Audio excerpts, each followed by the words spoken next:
जय हिंद दोस्तों, स्वागत है एचपी जनरल नॉलेज 53 के इस वीडियो में। आज की इस वीडियो में हम डिस्कस करने जा रहे हैं हिमाचल प्रदेश फॉरेस्ट गार्ड की आंसर की, जो कि फुली सॉल्व आंसर की होगी। 85 प्रश्न हमने यहाँ पर डिस्कस किए हुए हैं, तो देखते हैं पहला प्रश्न जो है वो क्या था पूछा हुआ और उसका उत्तर क्या है। तो पहला प्रश्न जो यहाँ पर पूछा गया था कि हिमाचल प्रदेश में अधिकतर वर्षा जो है वो किस मानसून से होती है। तो जिस किसी ने भी ऑप्शन ए लगाया होगा सही उत्तर होगा दक्षिण पश्चिमी मानसून से हिमाचल प्रदेश में जो अधिकतर वर्षा होती है। अगला प्रश्न है कि हिमाचल प्रदेश में मानसून वर्षा जो होती है वो किस महीने में होती है। तो इसका जो सही जवाब है वो है ऑप्शन सी, जुलाई से लेकर अक्टूबर तक जो है यहाँ पर मानसून वर्षा जो होती है। अगला प्रश्न है, देखते हैं क्या है कि कौन सा पेड़ जो है वो चारे के लिए उपयुक्त माना जाता है। तो कौन सा पेड़ है वो है व्यूल। ऑप्शन ए जो है सही जवाब होगा, ये चारे के लिए उपयुक्त जो है वो माना जाता है। अगला प्रश्न है, निम्न में से कौन सी ग्रीन हाउस गैस है। तो ये सभी की सभी ग्रीन हाउस गैस है। ऑप्शन डी जो होगा सही जवाब होगा। अगला प्रश्न है, वातावरण में हानिकारक गैसों की वृद्धि जो जीव जंतुओं के स्वास्थ्य को हानि पहुंचाती है क्या कहलाती है। तो उसको कहते हैं वायु प्रदूषण। ऑप्शन ए जो होगा सही जवाब होगा। अगला प्रश्न है, इसमें पूछा गया है कि हिमाचल प्रदेश का राज वृक्ष क्या है। तो हिमाचल प्रदेश का राज वृक्ष जो है वो है ऑप्शन सी, देवदार। सीड्रस देवदारा के नाम से इसे जाना जाता है। तो सी ऑप्शन जो होगा सही होगा। अगला प्रश्न है, पूछा गया है कि जिला ऊना और हमीरपुर में निम्न में से कौन सी पहाड़ियां पाई जाती है। तो शिवालिक पहाड़ियां जो है जिला ऊना और हमीरपुर में जो है वो पाई जाती हैं। अगला प्रश्न देखते हैं, पूछा गया है कि हिमाचल प्रदेश का राज्य पशु कौन सा है। तो वर्फानी तेंदुआ यानी कि स्नो लेपर्ड जो है हिमाचल प्रदेश का राज्य पशु है। अगला प्रश्न देखते हैं कि सिंबलवाड़ा नेशनल पार्क कहां पर है। तो सिंबलवाड़ा नेशनल पार्क जो है सिरमौर में स्थित है। ऑप्शन ए इसका सही जवाब होगा। अगला प्रश्न है, गिरी और पब्बर निम्न में से कौन सी नदी की सहायक नदी है। तो यमुना नदी की ये सहायक नदी है गिरी और पब्बर। ऑप्शन बी जो होगा बिल्कुल सही जवाब होगा। अब देखते हैं अगला प्रश्न। तो अगले प्रश्न में पूछा गया है कि विरोजे से तारपीन का तेल निकालने के लिए विरोजे के कारखाने निम्नलिखित में से किन स्थानों पर स्थित हैं। तो इसका जो सही उत्तर है वो है बिलासपुर और नाहन में जो है वो विरोजे से तारपीन का तेल निकालने के कारखाने स्थित हैं। अगला प्रश्न है, इसमें पूछा गया है कि निम्न में से किस जिले में चंद्रताल झील स्थित है। तो चंद्रताल झील जो है वो लाहौल स्पीति में स्थित है। ऑप्शन ए सही जवाब होगा। अगला प्रश्न है कि हिमाचल प्रदेश में पशु चिकित्सा महाविद्यालय कहाँ पर है, वेटनरी कॉलेज कहाँ पर है। तो पालमपुर में वेटनरी कॉलेज है जो कि जिला कांगड़ा में है। अगला प्रश्न है कि निम्न में से कौन सी मानव निर्मित कृत्रिम झील है। तो गोविंद सागर जो है सबसे बड़ी मानव निर्मित झील है हिमाचल प्रदेश की। ऑप्शन बी जो होगा सही जवाब होगा। अगला प्रश्न है, जिनमें से जो जोड़ा बेमेल है वो आपको चयन करना था। तो हिमाचल प्रदेश का अखिल भारतीय आयुर्विज्ञान संस्थान बिलासपुर में है, ये सही है। विश्व प्रसिद्ध रुमाल चंबा का प्रसिद्ध है, ये भी सही है। छोटी काशी मंडी को कहा जाता है, ये भी सही है। अल्पाइन चरागाह ऊना में नहीं है, यह चंबा लाहौल स्पीति इत्यादि में जो है वो अल्पाइन चरागाह है। अगला प्रश्न है कि वर्तमान में हिमाचल प्रदेश के राज्यपाल कौन है। तो वर्तमान में हिमाचल प्रदेश के राज्यपाल जो हैं वो श्री राजेंद्र विश्वनाथ आलेकर जी हैं, जो हैं वो हिमाचल प्रदेश के राज्यपाल हैं। अगला प्रश्न इंग्लिश से संबंधित प्रश्न था, फिलिंग द ब्लैंक्स यहाँ पर आपको फिल करना था। तो जो यहाँ पर जो सही उत्तर होगा वो होगा option C, we ought to help the poor. Option C यहाँ पर सही जवाब होगा। दूसरा प्रश्न है 18 प्रश्न है, सेंटेंस कंप्लीट करना है। तो इसका जो सही है वो है a one child dreads the fire. तो ऑप्शन बी जो होगा सही जवाब होगा। 19th क्वेश्चन है, इसमें पूछा गया है she said to me the earth is round. तो इसका जो सही जवाब होगा ऑप्शन बी होगा, she said that the earth is round. अगला जो प्रश्न है, इसमें पूछा गया है कि change the voice, let a lie never be told. तो इसका जो सही उत्तर होगा वो होगा option D, never tell a lie. अगला प्रश्न है, the young one of cat is called kitten. तो सी इसका जो है सही जवाब होगा। अगला प्रश्न है, I have lost my book, the word have is auxiliary verb. तो ऑप्शन बी इसका सही जवाब होगा। अब देखते हैं अगला प्रश्न। अगले प्रश्न में पूछा गया है the correct saying is the greed is, sorry पहला ऑप्शन जो है ग्रेड इज ए कर्स, दूसरा है a greed is a curse, the greed is a curse, या फिर नन ऑफ दिस। तो इसका जो सही जवाब है वो है option A, greed is a curse. अगला प्रश्न है rearrange the following jumble words and choose the correct one. तो इसका जो सही जवाब होगा वो होगा option B, this is an age of mobile phone. ये इसका सही जवाब होगा। अगला जो प्रश्न है इसमें पूछा गया है कि which one is not correct. तो अगला जो प्रश्न है इसमें पूछा गया था कि which one is not correct, तो इसका जो सही जवाब होगा my friends do not smoke, ये करेक्ट नहीं है। अगला है what is the comparative degree of busy. तो विजी का जो कंपैरेटिव डिग्री होगा वो होगा विजियर, ऑप्शन बी सही जवाब होगा। अगला प्रश्न है either of these pass, option दिया है लेड, लेट्स, लीडिंग और हैव लेड। तो ऑप्शन बी इसका सही जवाब होगा लेट्स टू द टेम्पल। अगला प्रश्न है कि इसमें फिलिंग्स द ब्लैंक्स है। 28th प्रश्न है they have known, were knowing, know या फिर आर नोइंग। तो इसका जो सही जवाब होगा वो होगा were knowing, they were knowing her since she was a child. तो ऑप्शन बी इसका सही जवाब होगा,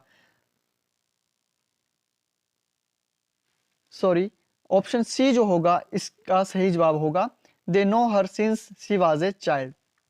अगला प्रश्न है don't dwell, filling the blanks fill करना है, व्हाट हैज पास्ड अवे। तो इसका सही जवाब होगा don't dwell on what has passed away, option A जो होगा सही जवाब होगा। अगला प्रश्न है the collective noun for owls is a parliament. तो डी इसका सही जवाब होगा, बिल्कुल सही है। अगला प्रश्न है walk fast let's you should miss the train. तो 31 का वी जिसने भी लगाया होगा सही जवाब होगा। अब देखते हैं हिंदी से संबंधित प्रश्न। प्रश्न जो था हिंदी से संबंधित पहला कि आचार्य शब्द का स्त्रीलिंग क्या होगा। तो आचार्य शब्द का स्त्रीलिंग जो होता है वो होता है आचार्य। तो ऑप्शन बी इसका सही जवाब है। अगला प्रश्न है हिंदी वर्णमाला में स्वरों की कुल संख्या कितनी है। तो हिंदी वर्णमाला में 33 व्यंजन है और 11 जो है स्वर है, ऑप्शन डी सही जवाब है। अगला प्रश्न है बादल शब्द का पर्यायवाची क्या है। तो बादल शब्द का जो पर्यायवाची यहाँ पर सही है वो है जलद, ऑप्शन सी जो है सही जवाब है। अगला प्रश्न है कि व का उच्चारण स्थान क्या है। तो व का जो उच्चारण स्थान होता है वो होता है दंतोष्ठ। जिस किसी ने भी ऑप्शन सी लगाया होगा उसका जवाब जो बिल्कुल सही होगा। अगला प्रश्न है हिंदी भाषा किस लिपि में लिखी जाती है। तो ये तो हमें बचपन से याद है कि हिंदी भाषा की लिपि जो है वो देवनागरी है, ये देवनागरी में लिखी जाती है। अगला प्रश्न है कि रामचरितमानस की भाषा कौन सी है। तो रामचरितमानस जो था वो अवधी और हिंदुस्तानी में लिखा गया था, ऑप्शन ए जो है सही है। अगला प्रश्न है कि तूती बोलना मुहावरे का सही अर्थ बताएं। तो तूती बोलना का सही अर्थ होता है धाक जमना यानी कि प्रभाव होना। तो ऑप्शन बी जिसने भी लगाया है सही जवाब होगा। अगला प्रश्न है कि देवालय शब्द में कौन सी संधि है। तो देवालय शब्द में जो संधि है वो है दीर्घ संधि, ऑप्शन सी जो होगा सही जवाब होगा। अगला प्रश्न है कि अकर्मक और सकर्मक किसके दो भेद हैं। तो ये क्रिया के दो भेद होते हैं, सकर्मक क्रिया और अकर्मक क्रिया। ऑप्शन बी जिसने भी लगाया होगा सही जवाब उसका यहां पर माना जाएगा। अगला प्रश्न है 41 कि फल के रूप में आम शब्द किस प्रकार का शब्द है। तो आम जो है वो तद्भव शब्द है, ऑप्शन बी जो है सही जवाब है। अगला प्रश्न है कि जिस वाक्य में दो या दो से अधिक मुख्य या स्वतंत्र उपवाक्य हो उसे क्या कहते हैं। तो उसको कहते हैं संयुक्त वाक्य। तो ऑप्शन ए जो है वो सही जवाब है। उससे अगला शब्द है कि अनुराग शब्द का विलोम शब्द क्या होगा। तो अनुराग शब्द का विलोम शब्द होता है विराग। तो ऑप्शन वी जो होगा सही जवाब होगा। उससे अगला प्रश्न है कि निम्न में से शुद्ध रूप कौन सा है। तो यहाँ पर शुद्ध रूप जो है वो है ऑप्शन बी अनुगृहीत, ऑप्शन बी यहां पर सही होगा। लिखने की रीति को क्या कहते हैं। तो लिखने की रीति को जो कहते हैं वो कहते हैं वर्तनी या फिर अक्षरी। तो ऑप्शन डी जो होगा वो सही जवाब होगा। अगला प्रश्न है कि हर 15 दिन बाद होने वाले वाक्यांश के लिए सही शब्द है। तो साप्ताहिक जो होता है हर हफ्ते होता है, वार्षिक हर साल होता है, मासिक हर महीने होता है और पाक्षिक जो होता है वो हर 15 दिन बाद होता है। सो ऑप्शन डी जो होगा सही जवाब होगा। अगला प्रश्न है कि एक विद्युत हीटर की घोषित शक्ति है 1500 वाट। 10 घंटे में वह कितनी ऊर्जा का इस्तेमाल करेगा? तो 10 घंटे में वो करेगा 15 किलोवाट पर हावर, 15 kWh ऊर्जा वो इस्तेमाल करेगा। अगला प्रश्न है यदि एक व्यक्ति दूर की वस्तुएं देखने में असमर्थ है तो वो निम्न में से कौन से दोष से ग्रसित है? तो इसका सही जवाब होगा ऑप्शन सी, निकट दृष्टि दोष। तो अगले प्रश्न में पूछा गया है कि निम्न में से कौन सी हंसाने वाली गैस है? तो नाइट्रस ऑक्साइड को जो है वो हंसाने वाली गैस कहा जाता है, लाफिंग गैस कहा जाता है। ऑप्शन सी जो है वो सही जवाब होगा। अगला प्रश्न है कि विडाल टेस्ट किसके लिए किया जाता है? किस रोग को जांचने के लिए विडाल टेस्ट किया जाता है? तो टाइफाइड यानी कि मियादी बुखार को जांचने के लिए जो है वो ये विडाल टेस्ट जो है वो किया जाता है। अगला प्रश्न देखते हैं कि स्टेथोस्कोप किस सिद्धांत पर कार्य करता है? तो स्टेथोस्कोप जो है वो मल्टीपल रिफ्लेक्शन के आधार पर ये जो है वो कार्य करता है। तो ऑप्शन वी जो है इसका सही जवाब है। अगला प्रश्न है कि which colour of light deviates लीड्स while passing through a glass prism? प्रकाश का कौन सा रंग कांच के प्रिज्म से गुजरने पर सबसे कम विचलित होता है? तो इसका जो सही जवाब है वो है ऑप्शन रेड। ऑप्शन ए जो है सही जवाब होगा।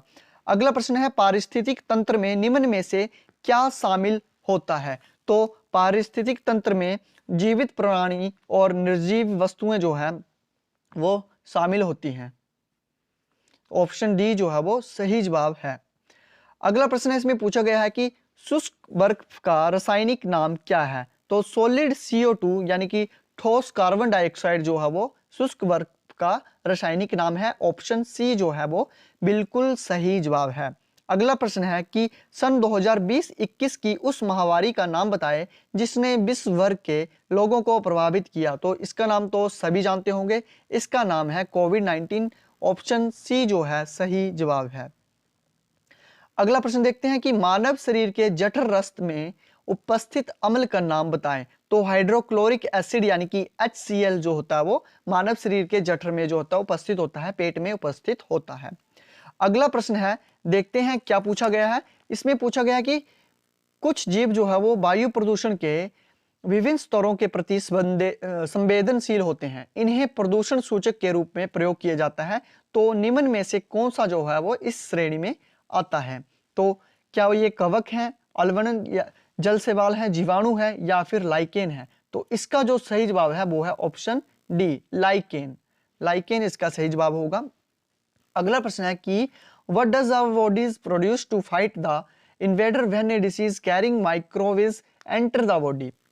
हिंदी की बात करें तो जब कोई रोग वाहक सूक्ष्म जीव हमारे शरीर में प्रवेश करता है तो हमारा शरीर आक्रमणकारी से लड़ने के लिए क्या उत्पन्न करता है? तो इसका जो सही जवाब है वो है एंटीबॉडी।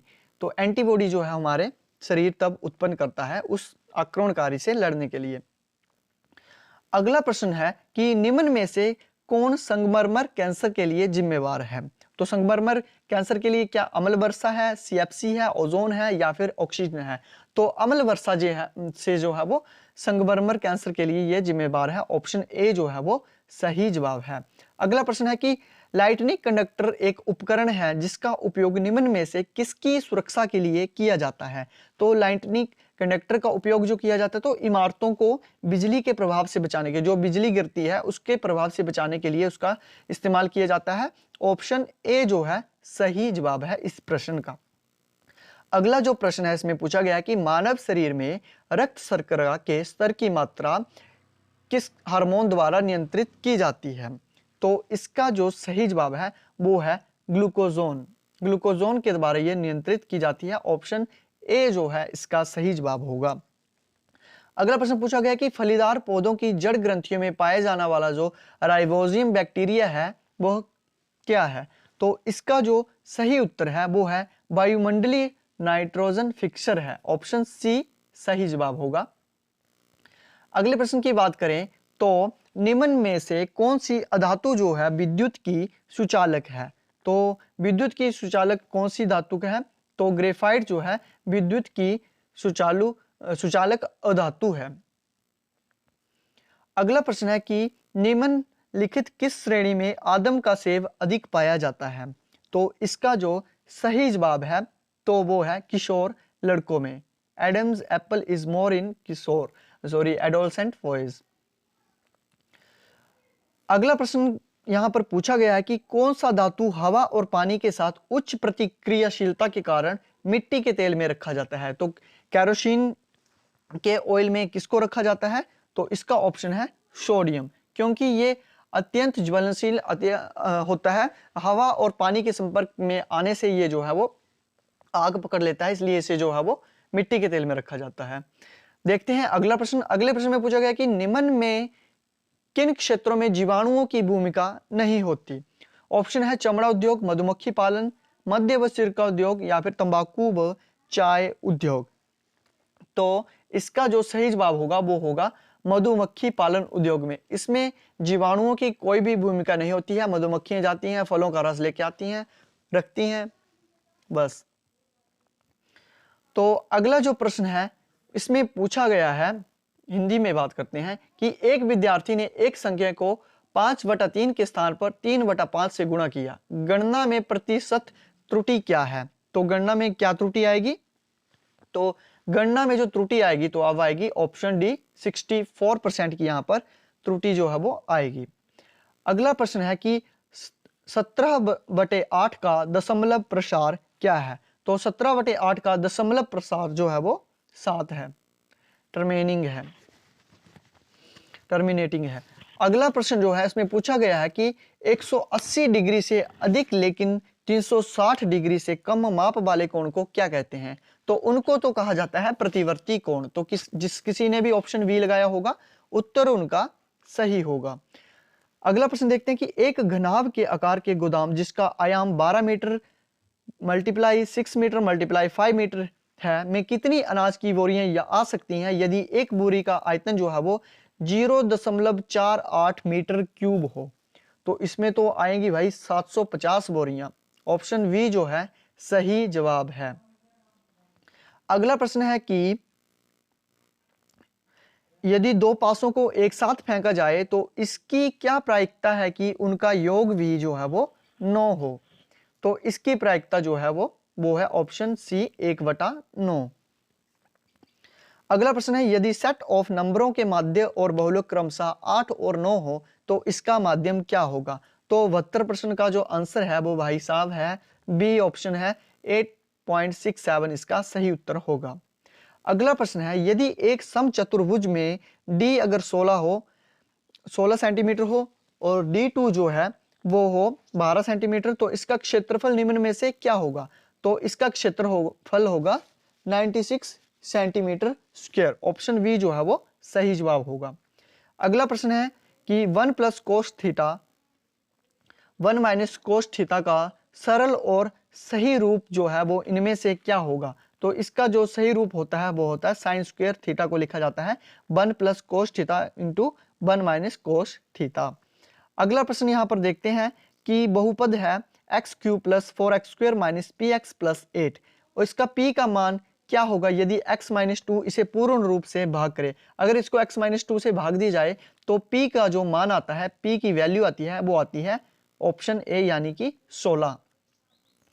अगला प्रश्न देखते हैं। तो अगले प्रश्न में पूछा गया है कि यदि लकड़ी के बेलन, शंकु और अर्धगोले का आधार और ऊंचाई समान हो तो उनका आयतन का अनुपात निम्न में से क्या होगा? तो इसका जो सही उत्तर है वो है 1, 2, 3। ऑप्शन सी इसका सही जवाब होगा। अगला प्रश्न है कि निम्न तालिका में जो है वो लुप्त संख्या बतानी है, मिसिंग नंबर यहां पर बताना है। तो यहां पर मिसिंग नंबर जो आएगा वो आएगा 10। तो ऑप्शन सी जो है वो सही जवाब है। अगला प्रश्न है कि एक आदमी पूर्व की दिशा में 1 किलोमीटर चलता है, उसके बाद दक्षिण दिशा में मुड़कर वह 5 किलोमीटर चलता है, उसके बाद पूर्व दिशा में मुड़कर वह 2 किलोमीटर चलता है, इसके बाद वह उत्तर दिशा में मुड़कर 9 किलोमीटर चलता है। बताएं कि वह अपने प्रारंभिक बिंदु से कितनी दूर है? तो इसका जो सही जवाब है वो होगा ऑप्शन बी, वो अपने प्रारंभिक बिंदु से जहां से उसने चलना स्टार्ट किया था वहां से वह 5 किलोमीटर की दूरी पर है। ये तो होगी बात इसकी। अब देखते हैं अगला प्रश्न क्या पूछता है। तो अगले प्रश्न में एग्जामिनर पूछ रहा है कि राजू, अमर और सतीश की आयु का योग 80 वर्ष है। 3 वर्ष पहले उनकी आयु का योग क्या होगा? तो भैया 3 वर्ष पहले उनकी आयु का जो योग था वो था 71 वर्ष, यानी कि 71 वर्ष था। ऑप्शन ए सही जवाब होगा। अगला प्रश्न है कि एक व्यक्ति 200 मीटर सड़क को 2 मिनट में पार करता है, उस व्यक्ति की गति किलोमीटर प्रति घंटा में बताएं। तो इसकी जो गति होगी वह 6 किलोमीटर प्रति घंटा होगी। ऑप्शन बी सही जवाब होगा। अगला प्रश्न है यदि 60 लीटर मिश्रण के में दूध और पानी का अनुपात 2:1 है तो इस दूध और पानी के अनुपात को 1:2 बनाने के लिए कितना पानी और मिलाना पड़ेगा? तो भैया इसके लिए तो 60 लीटर पानी और मिलाना पड़ेगा। ऑप्शन डी जो है सही जवाब है।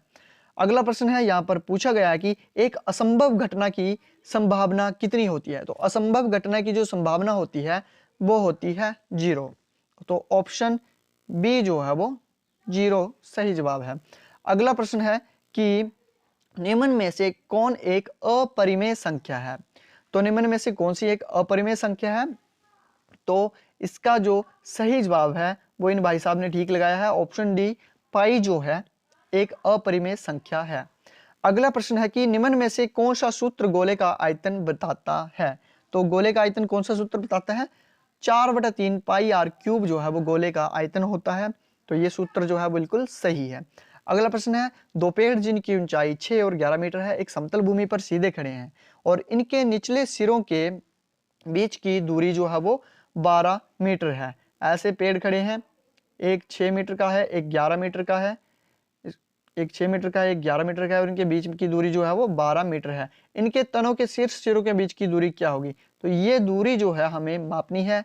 तो इसका जो सही जवाब होगा वो होगा ऑप्शन बी 13 मीटर।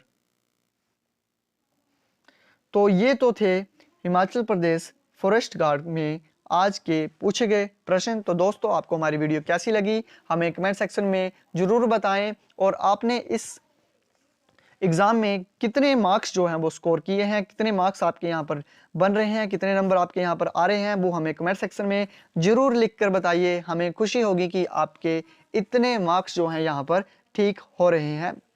तो दोस्तों मिलते हैं एक नई वीडियो के साथ, तब तक बने रहिए हमारे चैनल HP जनरल नॉलेज 53 के साथ। तब तक के लिए नमस्कार, जय हिंद, जय भारत।